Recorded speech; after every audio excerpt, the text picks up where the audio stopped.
Hello, fifth graders. Today is our third day of reading Wonder. We had quite a lot happen in our last few chapters that we read last time.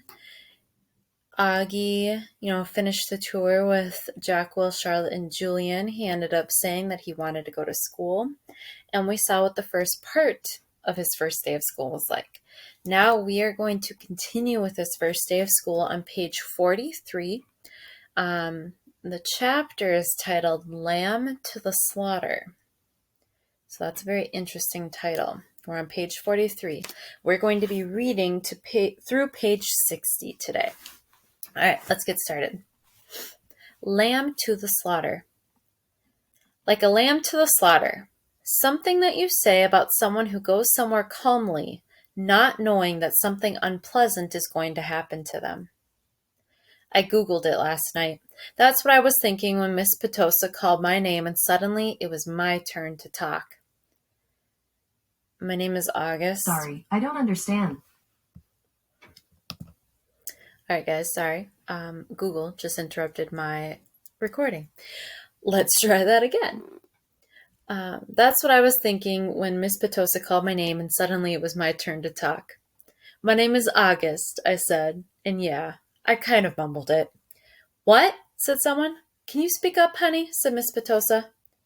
My name is August, I said louder, forcing myself to look up.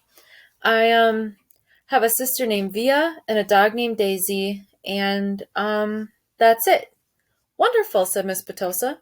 Anyone have any questions for August? No one said anything. Okay, you're next, said Miss Petosa to Jack. Wait, I have a question for August, said Julian, raising his hand. Why do you have that tiny braid in the back of your hair? Is that like a Padawan thing? Yeah, I shrugged, nodded. What's a Padawan thing? Said Miss Petosa, smiling at me.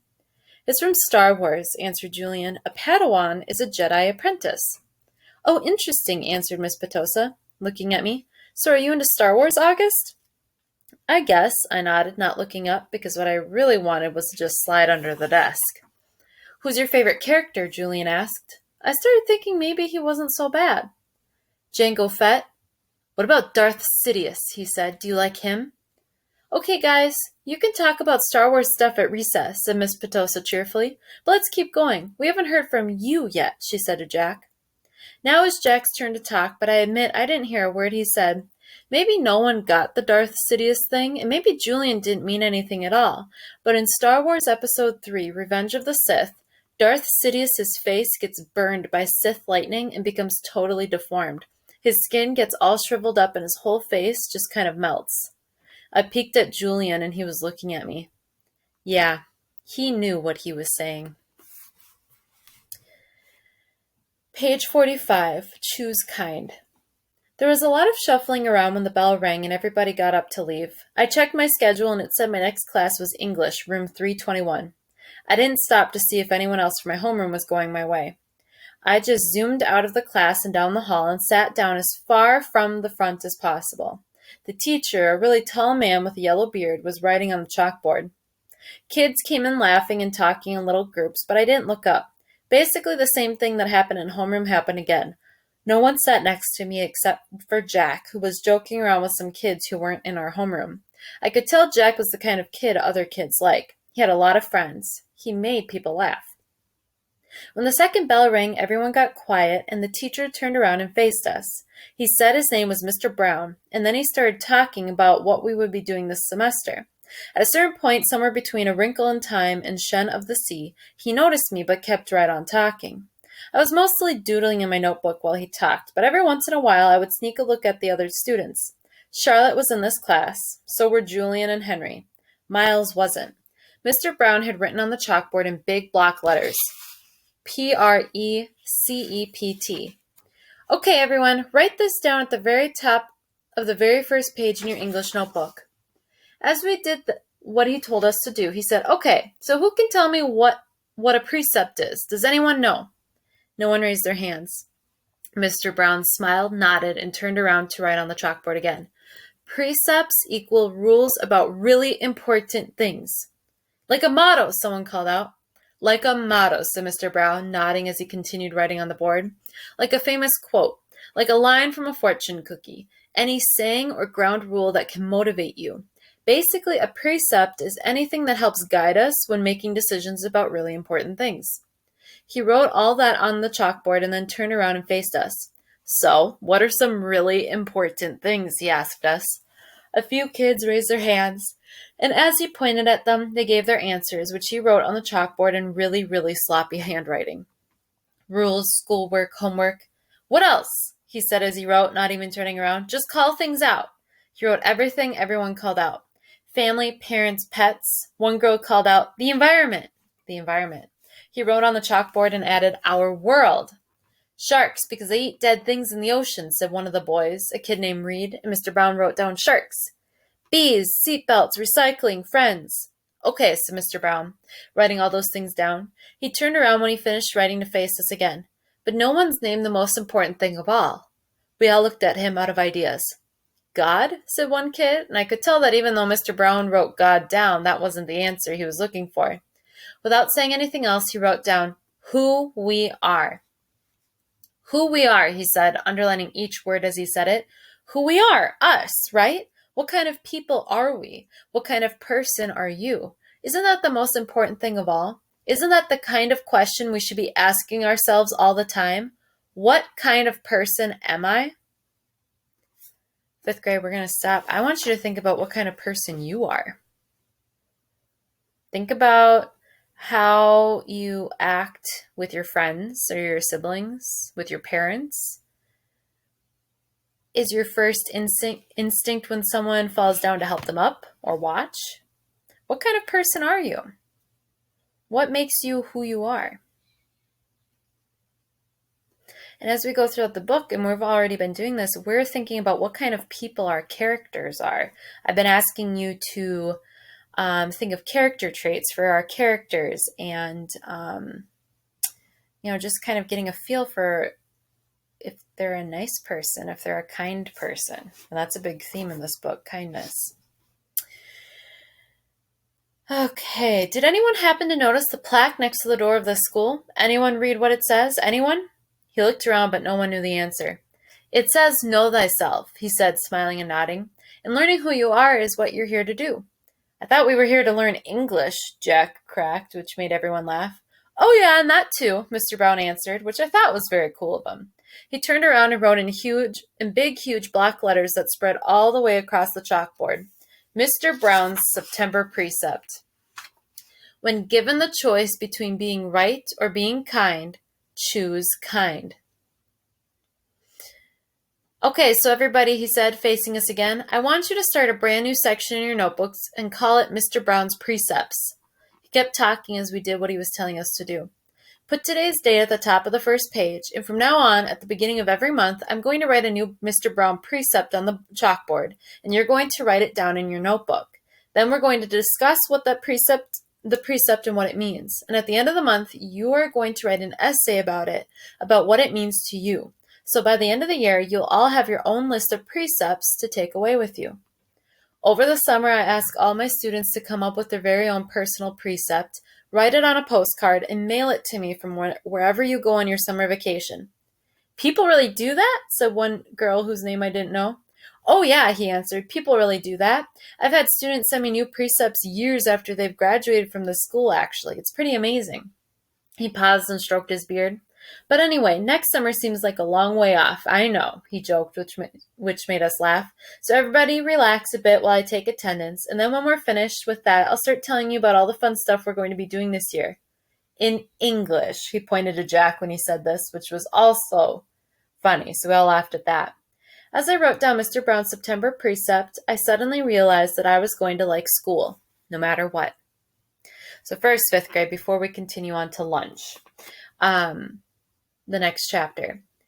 The September precept is when given the choice between being right or being kind, choose kind. I want you to think about what that means. When given the choice between being right or being kind, choose kind. What exactly does that mean? I want you to imagine, and I'm sure you guys have seen this at least once, a basketball game. I know I've seen videos like this.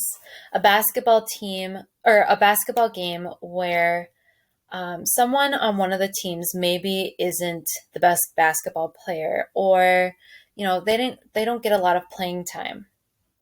But in this specific game, maybe it's the last game of the season, um, everyone on the court kind of stops and they allow that player who doesn't get a lot of playing time, that player who maybe isn't the best basketball player, to have their moment. They kind of pause the game in a way and allow this player to just have the time of their life shooting and trying to make a basket. And then when they finally make that basket, everyone cheers. Both teams, both coaches, everyone in the crowd, no matter what team they're there to root for, they cheer. Now, is that exactly how you play basketball? You just kind of pause and let someone just randomly shoot the ball. Is that following the rules of the game? No. But what do you think it does for that person, for that player who usually never gets to play in the game, or when they do, they aren't helping assist, they aren't helping block, they're just kind of running up and down the court? How do you think it makes that player feel? It makes them feel amazing, doesn't it? It makes them feel like an actual basketball player. They get to see their teammates cheering for them. They get to see a crowd cheering for them. They get to see their coach's face light up with a smile. So in that instance, even though you're not playing by the rules, you're being exceptionally kind to someone, aren't you? So do you think that has to do with the September precept? When given the choice between being right or being kind, choose kind. Exactly. So it's about us stopping and making a decision before we say something, before we do something. Even if what we're saying is technically right, if it's not kind, do we have any reason to say it? No. It also goes with the saying I've heard a lot of you use, where you say, if you don't have something nice to say, don't say it at all. Kind of goes hand in hand with that. Second thing I want to talk about before we move on. At the end of page 48, Augie said, I suddenly realized that I was going to like school, no matter what. That's a big step for Augie, isn't it? Do you think he's been exceptionally nervous about this first day of school? Yes, of course he is. Not just because he looks different from everyone else. He's been homeschooled. So a lot of the routines, procedures, things that we just know to do in school, he's not used to doing. So he also has that pressure, kind of following what everyone else does in a way. So the fact that he is determined, I am going to enjoy school, that's a huge step for him. All right, page 49, lunch. Via had warned me about lunch in middle school, so I guess I should have known it would be hard. I just hadn't expected it to be this hard. Basically, all the kids from all the fifth grade classes poured into the cafeteria at the same time, talking loudly and bumping into one another while they ran to different tables. One of the lunchroom teachers said something about no seat saving allowed, but I didn't know what she meant. Maybe no one else did either, because just about everybody was saving seats for their friends. I tried to sit down at one table, but the kid in the next chair said, "Oh, sorry, but somebody else is sitting here." So I moved to an empty table and just waited for everyone to finish stampeding and the lunchroom teacher to tell us what to do next. As she started telling us the cafeteria rules, I looked around to see where Jack Will was sitting, but I didn't see him on my side of the room. Kids were still coming in as the teacher started calling the first few tables to get their trays and stand in line at the counter. Julian, Henry, and Miles were sitting at a table toward the back of the room. Mom had packed me a cheese sandwich, graham crackers, and a juice box, so I didn't need to stand in line when my table was called. Instead, I just concentrated on opening my backpack, pulling out my lunch bag, and slowly opening the aluminum foil wrapping of my sandwich. I could tell I was being stared at without even looking up. I knew that people were nudging each other, watching me out of the corners of their eyes. I thought I was used to those kinds of stares by now, but I guess I wasn't. There was one table of girls that I knew were whispering about me because they were talking behind their hands. Their eyes and whispers kept bouncing over to me. I hate the way I eat. I know how weird it sounds. I had a surgery to fix my cleft palate when I was a baby, and then a second cleft surgery when I was 4, but I still have a hole in the roof of my mouth. And even though I had jaw alignment surgery a few years ago, I have to chew food in the front of my mouth. I didn't even realize how this looked until I was at a birthday party once, and one of the kids told the mom of the birthday boy he didn't want to sit next to me because I was too messy with all the food crumbs shooting out of my mouth. I know the kid wasn't trying to be mean, but he got in big trouble later, and his mom called my mom that night to apologize. When I got home from the party, I went to the bathroom mirror and started eating a saltine cracker to see what I looked like when I was chewing. The kid was right. I eat like a tortoise, if you've ever seen a tortoise eating, like some prehistoric swamp thing. Now, fifth grade, is Augie kind when he talks about himself? Is he kind to himself? Not always. And I think that's something a lot of us tend to do sometimes if we're criticizing ourselves for how we look when we do something or how we do a particular activity that we don't think we're great at. We're sometimes too negative about ourselves. And Mr. Brown's precept of being kind, we automatically think, oh, be kind to others. But a big part of that is being kind to yourself. And is Augie very kind to himself? Not always. So I want you to pay attention as we read the book if Augie starts to be more kind to himself. All right, page 51, the summer table. Hey, is this seat taken? I looked up, and a girl I never saw before was standing across from my table with a lunch tray full of food. She had long, wavy brown hair and wore a brown t-shirt with a purple peace sign on it. No, I said. She put her lunch tray on the table, plopped her backpack on the floor, and sat it down across from me. She started to eat the mac and cheese on her plate. Ugh, she said after swallowing the first bite. I should have brought a sandwich like you did. Yeah, I said, nodding. My name is Summer, by the way. What's yours? August. Cool, she said. Summer! Another girl came over to the table carrying a tray. Why are you sitting here? Come back to the table. It was too crowded, Summer answered her. Come sit here. There's more room. The other girl looked confused for a second. I realized she had been one of the girls I had caught looking at me just a few minutes earlier, hand cupped over her mouth, whispering. I guess Summer had been one of the girls at the table, too. Never mind, said the girl, leaving. Summer looked at me, shrugged, smiled, and took another bite of her mac and cheese. Hey, our names kind of match, she said as she chewed. I guess she could tell I didn't know what she meant. Summer, August, she said, smiling. Her eyes opened wide as she waited for me to get it. Oh, yeah, I said after a second. We can make this the summer-only lunch table, she said. Only kids with summer names can sit here. Let's see, is there anyone here named June or July? There's a Maya, I said. Technically May is spring, Summer answered, but if she wanted to sit here, we could make an exception. She said it as if she'd actually thought the whole thing through. There's Julian. That's like the name Julia, which comes from July. I didn't say anything. There's a kid named Reed in my English class, I said. Yeah, I know Reed, but how is Reed a summer name, she asked. I don't know, I shrugged. I just picture like a reed of grass being a summer thing. Yeah, okay, she nodded, pulling out her notebook. And Miss Petosa could sit here, too. That kind of sounds like the word petal, which I think of as a summer thing, too. I have her for homeroom, I said. I have her for math, she answered, making a face. She started writing the list of names on the second to last page of her notebook. So who else, she said. By the end of lunch, we had come up with a whole list of names of kids and teachers who could sit at our table if they wanted. Most of the names weren't actually summer names, but they were names that had some kind of connection to summer. I even found a way of making Jack Will's name work by pointing out that you could turn his name into a sentence about summer, like Jack will go to the beach, which Summer agreed worked fine. But if someone doesn't have a summer name and wants to sit with us, she said very seriously, we'll still let them if they're nice, okay? Okay, I nodded, even if it's a winter name. Cool beans, she answered, giving me a thumbs up. Summer looked like her name. She had a tan and her eyes were green like a leaf. Fifth grade, do you like Summer so far? Do you think she's going to be a good friend for Augie to have? Well, let's keep reading and find out. 1 to 10. Mom always had this habit of asking me how something felt on a scale of 1 to 10. It started after I had my jaw surgery when I couldn't talk because my mouth was wired shut. They had taken a piece of bone from my hip bone to insert into my chin to make it look more normal, so I was hurting in a lot of different places. Mom would point to one of my bandages and I would hold up my fingers to show her how much it was hurting. 1 meant a little bit, 10 meant so much. Then she would tell the doctor when he made his rounds what needed adjusting or things like that. Mom got very good at reading my mind sometimes. After that, we got into the habit of doing the 1 to 10 scale for anything that hurt.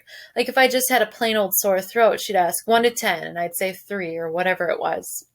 When school was over, I went outside to meet Mom, who was waiting for me at the front entrance like all the other parents or babysitters. The first thing she said after hugging me was, "So, how was it? 1 to 10?" 5, I said, shrugging, which I could tell totally surprised her.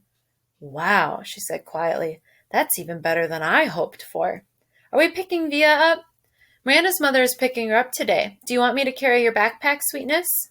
We had started walking through the crowd of kids and parents, most of whom were noticing me, secretly pointing me out to each other.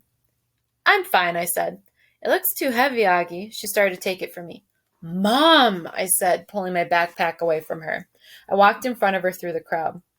"See you tomorrow, August." It was Summer. She was walking in the opposite direction. "Bye, Summer," I said, waving at her. As soon as we crossed the street and we were away from the crowd, Mom said, "Who was that, Augie?" "Summer." "Is she in your class?" "I have lots of classes." "Is she in any of your classes?" Mom said. "I don't know."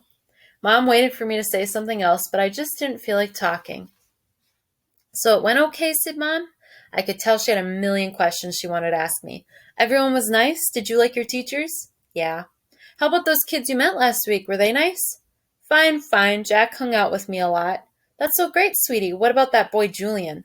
I thought about that Darth Sidious comment. By now it felt like that had happened 100 years ago. "He was okay," I said. "And the blonde girl, what was her name?" "Charlotte." "Mom, I said everyone was nice already." "Okay," Mom answered. I honestly don't know why I was kind of mad at Mom, but I was. We crossed Amesfort Avenue and she didn't say anything else until we turned onto our block. "So," Mom said, "how did you meet Summer if she wasn't in any of your classes?" "We sat together at lunch," I said. I'd started kicking a rock between my feet like it was a soccer ball, chasing it back and forth across the sidewalk. "She seems very nice." "Yeah, she is." "She's very pretty," Mom said. "Yeah, I know," I answered. "We're kind of like Beauty and the Beast." I didn't wait to see Mom's reaction. I just started running down the sidewalk after the rock, which I had kicked as hard as I could in front of me. Fifth grade, have you ever had days where you've had a good day or an okay day and you get home and your parents are asking you questions about your day and for some reason you get annoyed or some reason you just don't want to talk about it even though it was a good day? Do you think Augie's having one of those days? Yeah. And is there ever like a main reason for it? Like, this is the reason why I'm feeling this way. No. Sometimes we just have those days, right? But do you think Augie could have told his mom, "Hey, Mom, I'm just having one of those days"? Do you think maybe that would have been a better way to handle it? Probably. Just letting your parents know, "Hey, I'm just having an off day. I don't want to talk about it. I'm fine, but I'm just having an off day." Do you think his mom would have appreciated that? Probably. Okay. Padawan. This is the last chapter we're reading today. Page 57.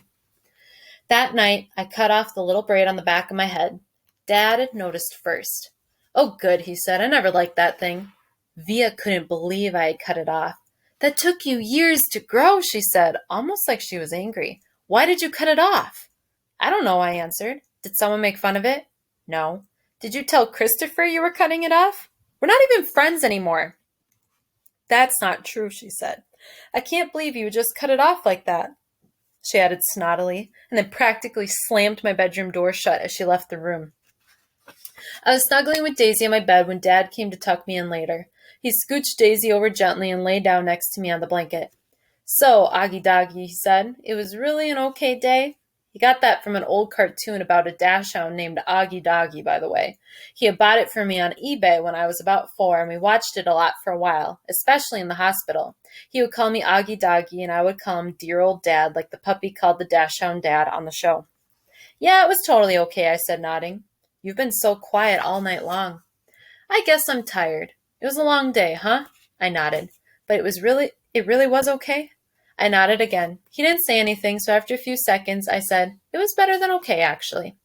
"That's great to hear, Augie," he said quietly, kissing my forehead. "So it looks like it was a good call Mom made. You're going to school?" "Yeah, but I could stop going if I wanted to, right?" "That was the deal, yes," he answered. "Though I guess it would depend on why you wanted to stop going too, you know. You'd have to let us know. You'd have to talk to us and tell us how you're feeling and if anything bad was happening, okay? You promise you'd tell us?" "Yeah." "So can I ask you something? Are you mad at Mom or something? Been kind of huffy with her all night long. You know, Augie, I'm as much to blame for sending you to school as she is. No, she's more to blame. It was her idea. Mom knocked on the door just then and peeked her head inside my room.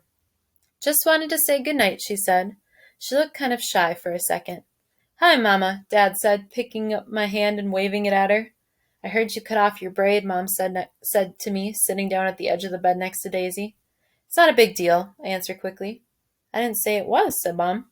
Why don't you put Augie to bed tonight, Dad said to Mom, getting up. I've got some work to do anyway. Good night, my son, my son. That was another part of our Augie-doggy routine, but I wasn't in the mood to say good night, dear old Dad. I'm so proud of you, said Dad, and then he got up out of the bed. Mom and Dad had always taken turns putting me to bed. I know it was a little babyish of me to still need them to do that, but that's just how it was with us.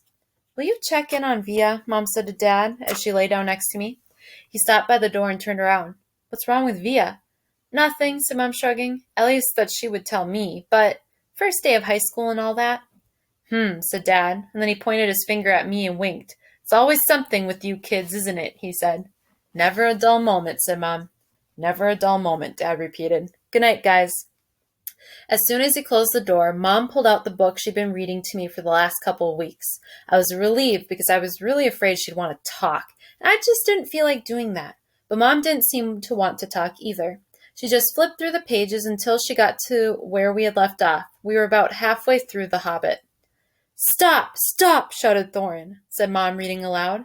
But it was too late. The excited dwarves had wasted their last arrows, and now the bows that Bjorn had given them were useless. They were a gloomy party that night, and the gloom gathered still deeper on them in the following days. They had crossed the enchanted stream, but beyond it the path seemed to straggle on just as before, and in the forest they could see no change. I'm not sure why, but all of a sudden I started to cry. Mom put the book down and wrapped her arms around me. She didn't seem surprised that I was crying. It's okay, she whispered in my ear. It'll be okay. I'm sorry, I said between sniffles. Shh, she said, wiping my tears with the back of her hand. You have nothing to be sorry about. Why do I have to be so ugly, Mommy? I whispered. No, baby, you're not. I know I am. She kissed me all over my face. She kissed my eyes that came down too far. She kissed my cheeks that looked punched in. She kissed my tortoise mouth.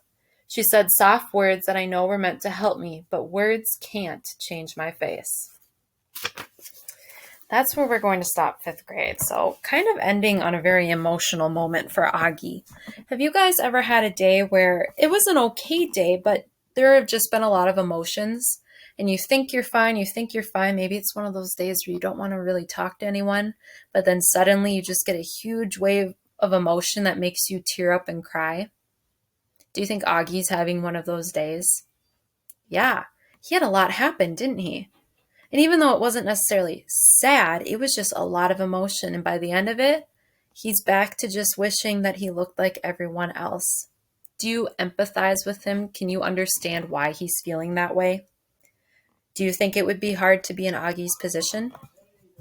Definitely. Well, nice job today, 5th grade. Don't forget to be keeping up with your vocabulary and answering those questions. I did want to let you know that while we're distance learning, if there's ever a day where we don't read, I want you to use it as a catch-up day. So tomorrow, for instance, if I don't assign you pages to read in Wonder, I want you to use it as a catch-up day so that if you have not been answering those Wonder questions in your packet, or you have not been doing the vocabulary in your Wonder packet, use that day. Use it to get caught up. Look back through distance learning posts to see if you've missed anything, and if you have, use the day to get it caught up. I don't want you feeling overwhelmed. As always, let me know if you have any questions. You can send me an email, you can send me a private comment in Google Classroom, or you can post a public comment on our post. Have a great rest of your day.